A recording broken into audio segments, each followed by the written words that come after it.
Le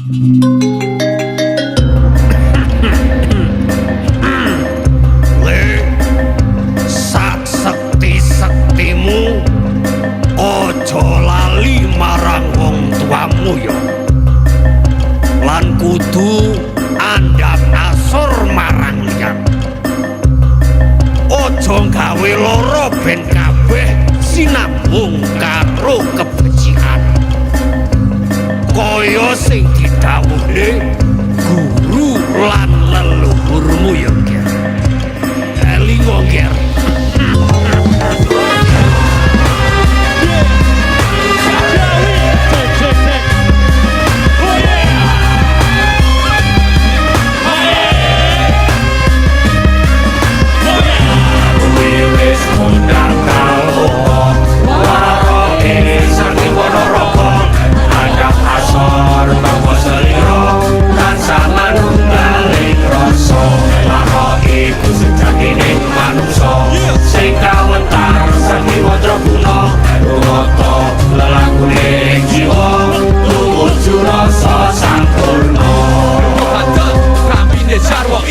Mesti nganggo udeng, ketingale gereng.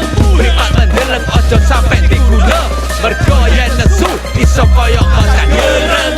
Warung iku memayu hayu ning bawana. Tetep medhika kawin rikala semono. Tansah manembah marang sing kuwasa. Ngapeti jiwa rega tumrap musuh lan bangsa.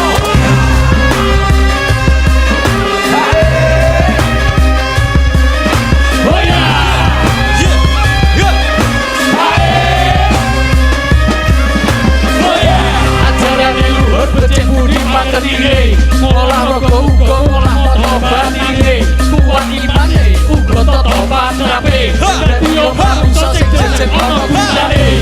Para murid digembleng ilmu kasete supaya uripe tansah darani nabete. Tumindak durjana kudu bisa lewat. Ikhtiar mesti nanging kudu tetep sete. Kuwi wis undang kalopo. Waroke saking Ponorogo. Andhap asor bahwa seliro tansah manunggaling rasa. Waro iku sejatining manungsa sing kawentar saking mandra kuna. Rumata lelakuning jiwa tumuju rasa sampurna.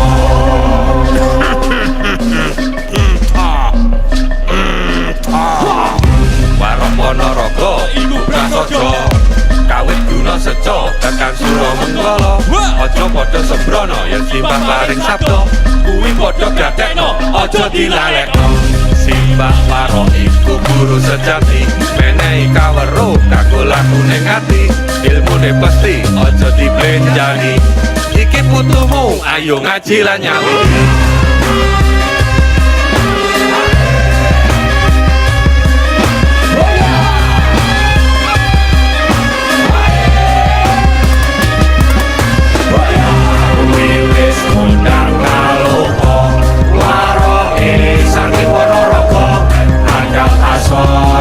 Seliro tansah manunggaling rasa.